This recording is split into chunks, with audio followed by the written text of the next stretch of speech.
इच्छा या आसक्ति, इस निरंतर बदलती हुई दुनिया में हम हर रोज कई नई नई चीजों तो देखते हैं जिसके कारण हमारे मन में कई इच्छाओं का जन्म होता है। यह इच्छा ही है जो हमें एक जगह से दूसरे जगह भगाती रहती है। पर क्या हो जब यही इच्छा अगर आसक्ति बन जाए तो हमें एक जन्म से दूसरे जन्म यह आसक्ति दोहराती रहेगी। बड़े बड़े महापुरुषों का भी कहना है कि एक साधारण मनुष्य के जीवन में इच्छाओं का आना जाना तो लगा रहता है। ये बड़े बड़े महापुरुषों के साथ भी होता है, परंतु जब ये इच्छा आसक्ति बन जाए तो एक बड़े से बड़े विवेकशील व्यक्ति या ऋषि मुनि साधु संतों तो भी कई जन्मों तक भटका देती है। हमें तो नहीं पता कि हमारी कौन सी इच्छा है जो आसक्ति बन चुकी है, पर क्या हुआ जब 5 वर्ष के दिव्य बालक ध्रुव तो स्वयं श्री हरि नारायण ने उनके पिछले जन्म की एक ऐसी इच्छा के बारे में बताया जो अंतिम समय में उनकी आसक्ति बन चुकी थी। मूर्ति के एकदम समीप होने के बाद भी उनकी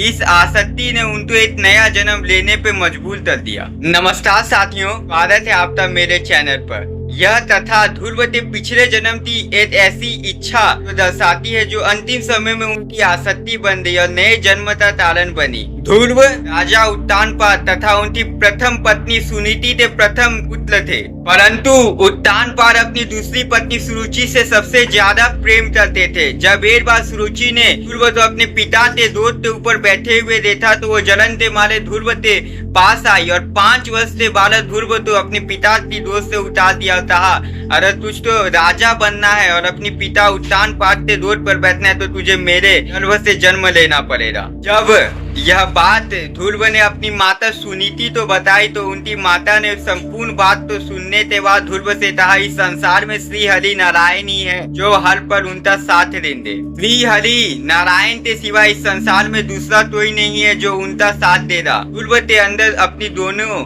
माताओं की बातों का गहरा प्रभाव पड़ा और वह एक रात अपने महल तो छोड़कर श्री हरि नारायण तो पाने की इच्छा में जंगलों की ओर चल गए। तब उनको वहाँ पे नारद मुनि का दर्शन हुआ। नारद मुनि ने कहा, बालक तुम अपने महल की ओर चले जाओ, पर ध्रुव के संकल्प के सामने नारद मुनि की एक न चली। अंत में नारद मुनि ने ध्रुव तो ओम नमो भगवते वासुदेवाय मंत्र की दीक्षा दी। उसके बाद ध्रुव ने अपनी कठिन तपस्या तो यमुना किनारे चालू किया।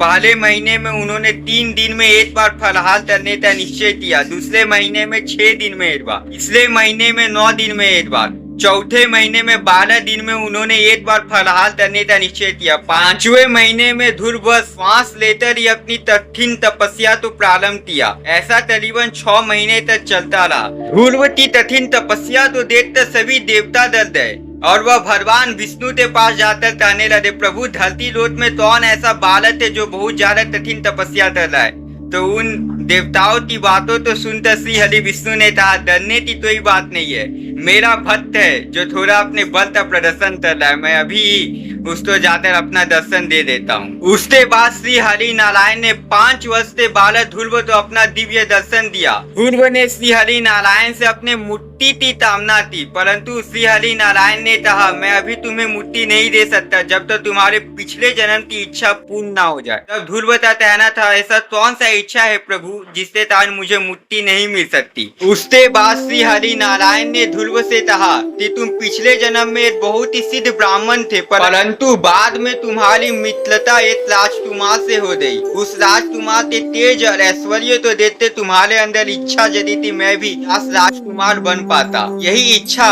अंतिम समय में तुम्हारी आसक्ति बन गई। तुम मुक्ति के एकदम समीप होने के बाद भी तुम मुक्ति तो प्राप्त न कर सकते और अपनी इसी इच्छा के कारण तुम्हें पुनः जन्म लेना पड़ा। तुम चिंतित न हो बालक, मैं तुम्हारी सभी कामनाओं तो जानता हूँ। मैं तुम्हें एक ऐसा लोक प्रदान करता हूँ जिसका कभी अंत न होगा, जिससे चारों तरफ सूर्य ग्रह सभी नक्षत्र सब किसी चक्कर लगाते हैं। तुम अपने सभी ऐश्वर्य और सुखों का भोग करते मेरे धाम तो आओगे और मैं तुम्हें ध्रुव ताले के रूप में स्थापित करूंगा। उसके बाद ध्रुव अपने महल तो लौट जाते और अपने सभी सुखों का भोग करने लगते हैं। और जब सिर्फ 5 वर्ष की आयु में श्री हरि नारायण ध्रुव तो अपना दर्शन दे देते हैं, तब कई बड़े बड़े ऋषि मुनि या साधु संतों के मन में यह शंका आ जाती है कि हम तो हजार वर्षों से कई कठोर साधना तपस्या कर रहे, फिर भी श्री हरि नारायण ने हमको दर्शन क्यों नहीं दिया। तो अपने यह शंका का समाधान करने के लिए वह सभी ऋषि मुनि और साधु संत नारद मुनि के पास जाते हैं और नारद मुनि से पूछते हैं कि बस 5 वर्ष के बाद ध्रुव तो श्री हरि नारायण ने क्यों दर्शन दे दिया, और हम जो इतने हजार वर्षों से साधना कर रहे श्री हरि नारायण ने हमको क्यों दर्शन नहीं दिया। तब नारद मुनि उन सभी के बातों तो सुनकर हंसने लगे और कहा मेरे साथ चलो। तब नारद मुनि उन सभी तो इस सरोवर के पास ले गए, यहाँ पर कई सारी हड्डियां बिखरी हुई थी। अब सभी साधु संतों ऋषि मुनियों ने नारद मुनि से पूछा कि यह हड्डियां किसकी है।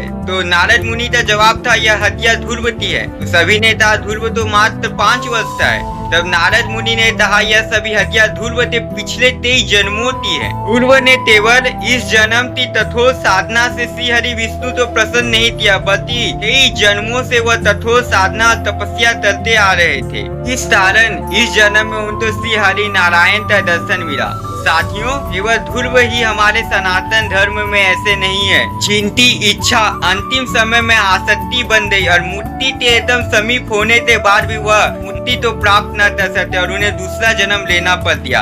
अगर आप तो ऐसे और महापुरुषों के बारे में जानना है जिनको अपनी इच्छा के कारण दूसरा जन्म लेना पड़ दिया, तो कमेंट में पार्ट 2 लिख दे। अगर आप रामकृष्ण परमहंस की दिव्य शिष्या या नचिकेता के बारे में जानना चाहते तो हमारे चैनल पे जाते देख सकते हैं और हमारे चैनल तो सब्सक्राइब करना ना भूले।